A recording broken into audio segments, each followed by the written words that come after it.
8장 5절에서 10절, 신약 성경은 361페이지쯤 됩니다. 그들이 섬기는 것은 하늘에 있는 것의 모형과 그림자라. 모세가 장막을 지으려 할 때 지시하심을 얻은 것 같으니 이르시되 삼가 모든 것을 산에서 내게 보이던 본을 따라 지으라 하셨느니라. 그러나 이제 그는 더 아름다운 직분을 얻으셨으니 그는 더 좋은 약속으로 세우신 더 좋은 언약의 중보자시라. 저 첫 언약이 무마했더라면 둘째 것을 요구할 일이 없었으려니와 그들의 잘못을 지적하여 말씀하시되 주께서 이르시되 볼지어다 날이 이르리니 내가 이스라엘 집과 유다 집과 더불어 새 언약을 맺으리라. 또 주께서 이르시기를 이 언약은 내가 그들의 열조의 손을 잡고 애굽 땅에서 인도하여 내던 날에 그들과 맺은 언약과 같지 아니하도다. 그들은 내 언약 안에 머물러 있지 아니하므로 내가 그들을 돌보지 아니하였노라. 또 주께서 이르시되 그날 후에 내가 이스라엘 집과 맺을 언약은 이것이니 내 법을 그들의 생각에 두고 그들의 마음에 이것을 기록하리라. 나는 그들에게 하나님이 되고 그들은 내게 백성이 되리라. 아멘. 지난 시간에는 구약의 모든 제사 제도들, 정결법들, 음식법들, 제상 제도, 이 모든 것들이 하늘에 있는 성소를 가리키는 모형과 그림자일 뿐이다 라고 말씀을 드렸습니다. 구약의 대상직이 영광스럽지만 그것은 실제이신 우리의 큰 대상이신 예수 그리스도를 가리키는 모형 그리고 그림자일 뿐이다 라고 하는 말씀을 드렸어요. 그래서 이제 실제이신 예수님께서 오셨을 때 구약의 모든 제사 제도나 구약의 모든 제상 제도들이나 정결법이나 음식법들이 다 쓸모가 없는 폐허지게 되었다는 것이에요. 마치 이런 것 같아요. 미국에 이제 있는 딸이 있잖아요. 얼마나 보고 싶어요. 그래서 영상통화 종종 하시죠. 근데 딸이 왔어. 미국에서. 그럼 영상통화 해요? 아니면 직접 얼굴 보길 원해요? 이제 영상통화할 필요 뭐가 있어. 실제가 왔는데. 지금 떨어져 있으니까 영상통화하면서 휴대폰으로 얼굴 보려고 그러는 거지. 딸이 직접 와서 얼굴과 얼굴을 대하면 더 이상 영상통화 안 한다고요. 구약의 모든 제사 제도나 제상 제도들이 다 그런 거예요. 실제이신 예수님을 가리키는데 예수님이 오셨을 때 그 구약의 모든 제사 제도를 그리고 모든 제상직 제도들은 다 폐허지게 된 것이라는 것입니다. 그러면 이 실제이신 예수님께서 오심으로 인하여서 우리에게 어떤 유익이 있느냐? 예수님이 이 세상에 온 것이 우리에게 어떤 유익이 있느냐? 그래, 구약의 제사상 제도나 구약의 제사 제도들이 실제이신 예수님을 가리키는 것은 이해했어. 그런데 실제이신 예수님이 온 것이 우리에게 무슨 유익이 있냐는 거예요. 그 유익이 무엇이냐는 것입니다. 오늘 본문에서 그 이야기들을 하고 있는데요. 6절 한번 같이 읽어보겠습니다. 그러나 이제 그는 더 아름다운 직분을 얻으셨으니 그는 더 좋은 약속으로 세우신 더 좋은 언약의 중보자시라. 하나님께서 모세를 통해서 모세라는 중보자를 통해서 이스라엘 백성과 언약을 맺으셨어요. 출애굽기 24장에 보면 이스라엘 백성과 언약을 맺으시고 너희가 내 명령에 순종하면 그러면 너희들은 내 백성이 되고 나는 너희들의 하나님이 되리라 라는 피의 언약을 황소의 피지만 피의 언약을 맺으셨어요. 그게 첫 언약이고요.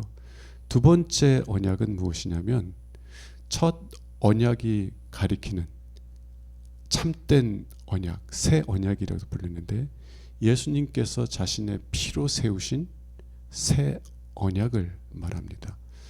이 옛 언약, 새 언약, 그것 때문에 우리가 구약 성경을 뭐라고요? 옛 언약의 성경, 구약 성경. 신약은 새로운 언약의 성경. 그래서 구약 신약 하는 거예요. 자, 이 두 가지를 비교하면서 더 좋은 약속으로 된 더 좋은 언약의 중보자신 것이 우리에게 어떠한 유익이 있는지를 설명해 가고 있는 것입니다. 자, 그러면 이제 첫 번째 언약은 어떠한 언약이었는지를 한번 봐야 되겠죠. 7절 한번 보세요. 저 첫 언약이 무흠하였더라면 둘째 것을 요구할 일이 없었으려니와. 첫 언약이 흠이 있다는 거예요. 아니 어떻게 하나님께서 맺으신 언약이 흠이 있다고 얘기할 수 있어요? 하나님께서 이스라엘 백성들에게 언약의 조건을 말씀해 주세요. 10계명이죠. 너희가 나를 신뢰하고 그리고 이 법도를 지켜라. 그러면 내가 너희들의 하나님이 되고 너희들은 내 백성이 되리라. 여러분, 하나님이 내 하나님이면 두려울 게 뭐예요? 하나님이 나를 위하신다면 두려울 게 뭐예요? 이게 얼마나 놀라운 축복인지 몰라요. 내가 내 인생 나 혼자서 그냥 계획하고 실행하며 살아가는 것이 아니라 하나님께서 나를 돌보시고요, 나를 지키시고요, 나를 의의 길로 생명의 길로 이끌어 가세요.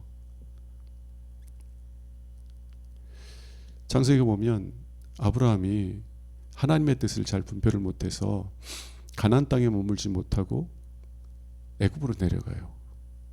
근데 애굽 사람들을 두려워해가지고 아내를 뭐라고 속였어요? 동생. 네, 사실 이복 동생 맞아요. 근데 두려움 속에서 자기 아내를 여동생이라고 속인다고요. 누구 잘못이에요? 아브라함 잘못이지. 동생이라고 하니까 바로가요, 그 아내를 데려갔어요.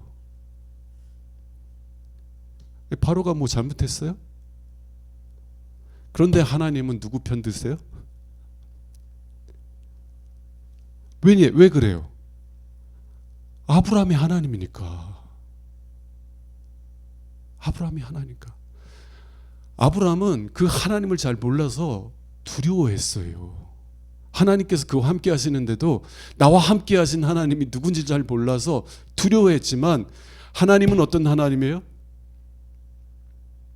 온 우주를 창조하신 그 하나님께서 누구의 하나님? 아브라함의 하나님. 하나님께서 아브라함의 하나님이 되어주시니까 당시에 그렇게 강한, 아마 그 역사상에서 존재하는 그런 나라들보다 더 강력한 애굽 왕 바로, 하나님이 아브라함이 하나님 되시니까 바로조차도요 어떻게 못하잖아요. 그리고 자기가 하나님께서 함께 하시는 사람을 건드렸다는 두려움 속에서 막 예물을 막 드려가지고 떠나보내잖아요. 하나님이 나의 하나님이시라는 것이 얼마나 큰 복인가. 이스라엘 백성들과 하나님이 이 언약을 맺으신 거예요. 너희가 내 말에 나를 신뢰하고 내 말에 순종하면, 그러면 나는 너희의 하나님 되리라. 그리고 너희는 내 백성이 되리라. 출애굽기 24장에서 그렇게 언약을 맺을 때 이스라엘 백성들이 뭐라고 고백한 줄 아세요? 하나님께서 명령하신 대로 우리가 다 준행하리라. 결혼식을 생각하면 돼요. 남편이 나는 아내만을 사랑하겠습니다. 그랬더니 아내가 나도 남편만을 사랑하겠습니다. 이 언약을 맺었어요. 그럼 어떻게 돼요? 이스라엘 백성들은 하나님만 사랑하고 하나님만 경외해야지.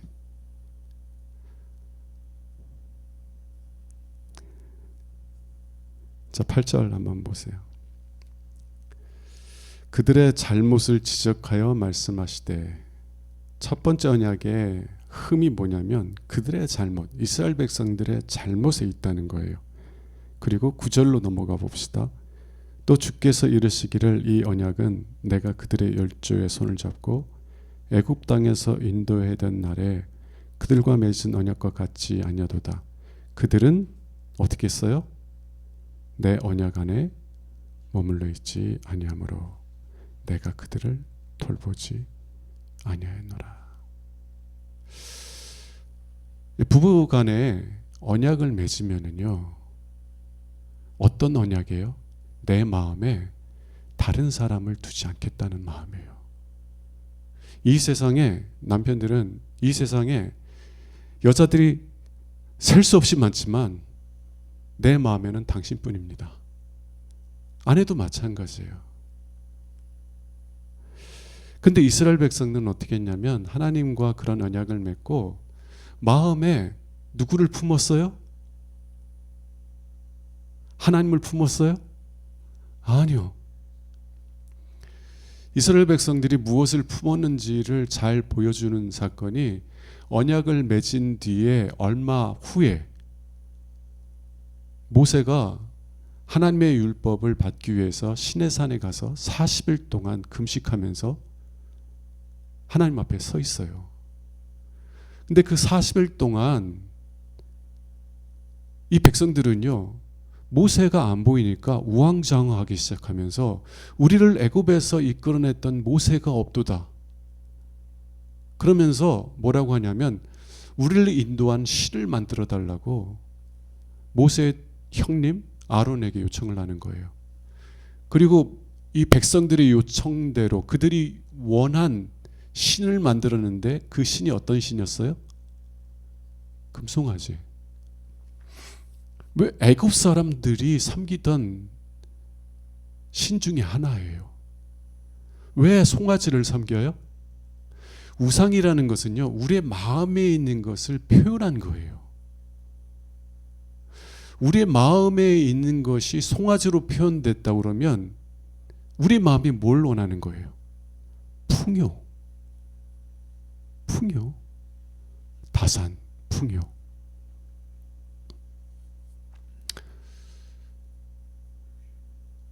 네, TV에서 어떤 분이 검찰에 기소돼 가지고 조사받으러 가면서 내가 잘못한 것이면 하나님한테 저주를 받아 그러면서 하나님의 이름을 팔더라고요. 근데 그분이 한 것들이 검찰의 조사에서 막 다 나오는데 너무 부끄러운 거예요. 저는 누구 실명은 거론하지 않겠습니다. 여러분 잘 알 거예요. 네. 말은 하나님을 믿는다고 하는데 그 마음에는 뭐가 있어요? 우상이 있는 거죠. 돈이 그 사람의 주인인 거예요. 세상적인 욕망이 그 사람의 주인인 거예요. 아니 어떻게 언약을 맺은 지 며칠 되지도 않았는데 어떻게 그렇게 금송아지를 만들어서 하나님 대신 그 우상을 예배하고 섬길 수 있겠어요? 결혼한 지 얼마나 됐다고 벌써 딴 사람 바라보는 게 어떻게 그럴 수 있냐는 거예요. 언약식에서 내가 당신만 사랑하겠습니다 하면 어려운 일이 있어도 내 배우자만 바라봐야지. 이게 이스라엘 백성들의 잘못이었어요. 그리고 하나님께서 이스라엘 백성들을 40년 동안 광야 가운데 인도하는 동안 내내 조금만 어려움이 생기면 하나님이 우리를 이곳으로 인도해서 우리를 죽이려고 했다고. 그리고 돌을 들어서 모세와 아론을 쳐서 죽이려고 하고, 그리고 우리 가운데 지도자를 세워서 우리가 괜히 애굽에서 나와가지고 이 고생한다고 다시 애굽으로 돌아가자. 애굽으로 돌아가자. 왜 그래요? 그들 마음에는 하나님이 있는 것이 아니라 애굽의 우상들이 있기 때문에 그래요. 그게 문제였어요. 하나님의 언약, 첫 번째 언약의 흠이 뭐고, 흠이 뭐였냐면 이스라엘 백성들이 몸은 애굽에서 나왔지만 마음이 변화되지 않았다는 겁니다. 마음이 변화되지 않았다는 거예요. 그게 문제입니다. 그러면 둘째 언약, 예수님께서 자신의 피로 세우신 언약의 유익이 뭐예요? 10절 한번 보도록 하겠습니다. 또 주께서 이르시되 그날 후에 내가 이스라엘 집과 맺을 언약은 이것이니, 새 언약을 말하는 거예요. 내 법을 그들의 생각에 두고 그들의 마음에 이것을 기록하리라. 나는 그들에게 하나님이 되고 그들은 내게 백성이 되리라.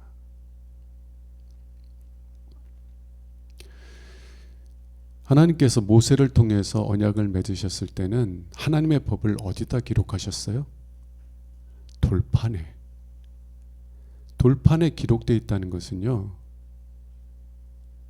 외부에서 우리에게 명령하는 명령이 되는 거예요. 다시 말하면 우리의 마음이 변화됨 없이는 아무리 의롭고 선한 명령이라도 그것이 우리에게 무거운 짐이나 감당하기 어려운 책임이 될 뿐이에요. 이제 자녀를 키우다 보면은요, 자녀에게 아무리 옳은 길을, 선한 길을 이야기해줘도 자녀가 그 길을 원하지 않으면 어떻게 해요? 싫어하죠. 근데 계속 그 얘기를 하면 어떻게 해?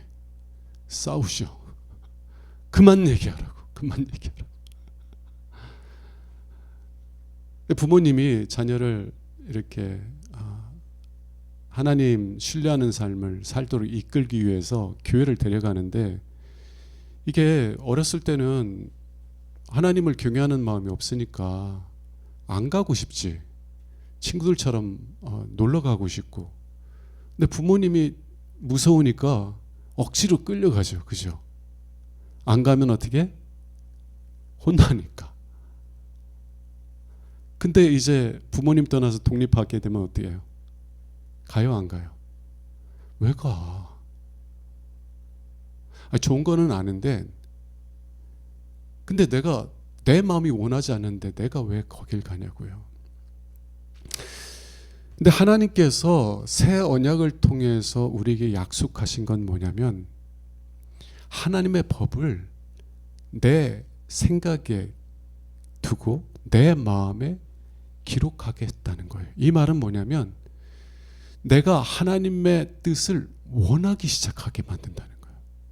내 마음을 변화시켜 주셔서, 내 고집스러운 마음을 변화시켜 주셔서 나로 하여금 하나님을 원하고 하나님의 뜻을 사모하고 하나님을 신뢰하는 믿음 속에서 하나님의 인도하심을 따라 살아가는 마음으로 변화시켜 주시겠다는 거예요. 하나님을 경외하라. 내 마음이 변화되기 전에는 내가 왜 하나님을 위해 살아야 돼요? 하나님께서 내 마음을 변화시켜 주고 나서는 하나님을 위해 살고 싶은 마음들이 생겨나게 되고, 예배 드리는 게 좋기 시작하고, 말씀 보는 것이 즐거움이 되기 시작하고, 기도하는 것이 기쁨이 되기 시작하고. 자, 옛 언약과 새 언약의 첫 번째 차이점 뭐냐면, 옛 언약에서는요, 하나님께서 그들의 마음을 변화시켜 주지 않으셨지만, 두 번째 언약에서는 하나님께서 우리의 마음을 변화시켜 주셔서 우리가 하나님의 법을 따라서 하나님의 뜻을 따라서 살기 원하는 자로 만들어 주신다는 것이에요. 그리고 두 번째 유익이 뭐냐면 우리가 하나님을 신뢰하고 하나님을 경외하니까 무엇이 이루어져요? 하나님은 우리의 하나님이 되고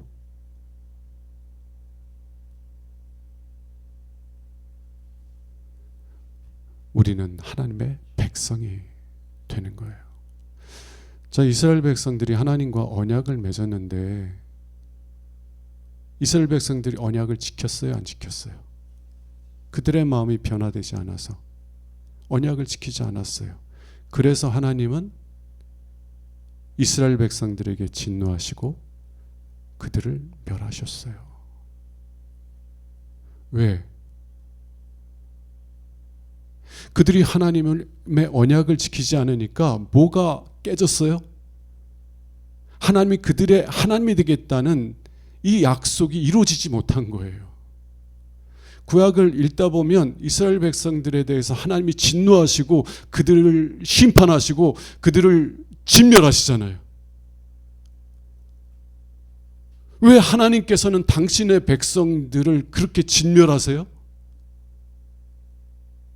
왜냐하면 그들이 하나님의 언약에 머물러 있지 않았었기 때문에 그래요. 왜냐하면 그들이 하나님의 언약을 깨트렸기 때문에 그들이 하나님의 백성이 아니었기 때문에 그래요. 하나님께서 하나님의 백성을 버리지 않으세요. 하나님의 백성들, 하나님의 자녀들 결코 버리지 않으세요. 그런데 구약 성서에서 하나님께서 이스라엘 백성들에게 진노하시고 그들을 진멸하신 이유는 그들이 언약 안에 하나님과의 언약 안에 머물러 있지 아니하고 그래서 하나님의 백성이 아니었기 때문에 그렇다는 것이에요. 자, 새 언약의 복은 뭐예요? 하나님께서 우리의 마음을 변화시켜 주세요. 그래서 하나님을 신뢰하게 만드세요. 하나님을 경외하는 마음을 갖게 하세요. 우리의 믿음이 사람마다 차이가 있죠. 그런데 믿음을 뭐라고 저는 표현하냐면 애굽으로 향했던 내 마음이 하나님을 향하기 시작했다는 거예요. 예. 그러면 내가 하나님 백성이에요. 그 믿음의 크기와 상관이 없이 내 마음이 늘 애굽을 향해 있었어. 근데 하나님께서 그걸 변화시켜 주셔서 내 마음이 하나님을 향하게 만드셨다는 거예요. 자, 그러면 언약의 조건이 성취가 돼요, 안 돼요? 예, 성취가 돼요. 하나님은 우리의 하나님이 되시겠다고 약속했고 나는 하나님의 백성이 되겠다고 약속했어요. 그 언약이 지켜지는 한 우리는 누구? 하나님의 백성이 되고 하나님은 우리의 하나님이 되시는 거예요. 이것이 첫 번째 언약과 두 번째 언약의 차이입니다. 다음 주에는 이제 새 언약의 유익들을 이제 12절과 13절에서 다시 살펴보고요. 그리고 예수님께서 더 좋은 약속으로 세워진 더 좋은 언약의 중보자이시다라는 의미가 무엇인지에 대해서 좀 더 말씀을 나누기를 원합니다. 시간상 다음 주에 이제 좀 살펴보고요. 그러나 오늘 말씀을 좀 정리를 할 거는 여러분 하나님께서 여러분의 하나님이신 거 아십니까? 왜요? 하나님께서 여러분의 마음을 변화시켜 주셔서 하나님을 신뢰하는 사람으로 세워주셨기 때문에 그래요. 하나님이 하신 거예요. 그리고 여러분들이 믿음이 아무리 연약할지라도 여러분들이 애굽을 바라보는 것이 아니라 하나님을 바라보고 있는 한 여러분은 언제나 하나님의 백성이고 하나님은 여러분들의 하나님이 되시는 줄로 믿습니다. 여러분들이 하나님을 신뢰하고 있는 한, 물론 그 믿음을 하나님께서 내 마음을 변화시켜 주셔서 그 믿음을 주셨어요. 그렇다면 좀 담대할 수 있는 여러분이 될 수 있기를 원합니다. 여러분 누구의 백성이에요? 하나님은요, 나의 하나님이야. 로마서 8장에서 사도 바울이 말했던 것처럼 이런 담대한 고백이 늘 있길 원해요. 하나님이 우리를 위하시면 누가 우리를 대적하리요? 사탄이 여러 가지 시험이나 어려움들을 통해서 우리를 망하게 하려고 역사합니다. 그런데요, 하나님의 자녀들을 보면 참 놀랍고 감사한 게 뭐냐면 그 어려움으로 망하는 것이 아니라 오히려 그 어려움을 통해서 하나님을 향한 믿음이 더 자라더라고요. 그 어려움을 통해서 더 하나님의 은혜 안에 사는 믿음의 사람들로 세워지더라고요. 그 어려움이 앞으로 살아가는 길에 장애물이 되는 것이 아니라 오히려 앞으로의 복된 삶을 위한 밑거름이 되게 하시는 것들을 봐요. 왜 그래요? 하나님이 내 하나님이니까. 내 하나님이니까. 하나님이 내 마음을 변화시켜 주셔서 나는 그의 백성이 되고 하나님은 나의 하나님이 되게 해주셨으니까. 누가 하셨냐면 하나님이 하셨습니다. 예수 그리스도를 통해서 하셨어요. 다음 주에는 예수 그리스도를 통해서 하셨다는 것에 대해서 살펴보는데, 오늘은 하나님께서 새 언약을 통해서 여러분들을 변화시켜 주셔서, 여러분 마음을 변화시켜 주셔서 하나님께서 여러분의 하나님이 되셨다는 그런 믿음의 고백 속에서 함께 기도할 수 있기를 원합니다. 그런 확신이 좀 없으면 하나님이 내 하나님인 거 알게 해주세요. 하나님께서 나를 위하신다는 것을 경험하게 해주세요. 제가 요새 어떤 기도 많이 하냐면요, 기도할 때마다 하나님이 어떤 위로를 많이 주시냐면 잘 참았다, 잘 인내했다, 그런 마음을 자꾸 주세요. 그래서 제가 그런 마음이 들 때마다 하나님께 뭐라고 기도하는 줄 아세요? 아, 그러면 저 좀 위로해 주시던가. 저 좀 위로해 주세요. 우리 성도들이 복 받길 원합니다. 하나님, 저희들에게 복의 복을 더해 주세요. 하나님, 저희들에게 은혜 위에 은혜를 더해 주세요. 그래서 저를 위로해 주세요.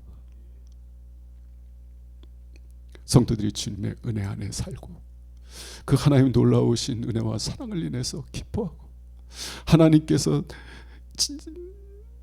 정말 하나님께 구하기에는 너무나 작은 일이라고 생각하는 것조차 하나님께서 돌보시고 계시는 것, 하나님께서 지극히 작은 일 같은 내 머리카락도 세시고 계시다는 것을 내 삶 속에서 경험하고 고백하게 해달라고 담대하게 기도해요. 여러분들도 하나님이 누구의 하나님? 아, 나의 하나님이에요. 나의 하나님. 내 마음을 변화시켜 주셔서, 예수 그리스도의 피로 내 마음을 변화시켜 주셔서 나의 하나님이 되신 나의 하나님이에요.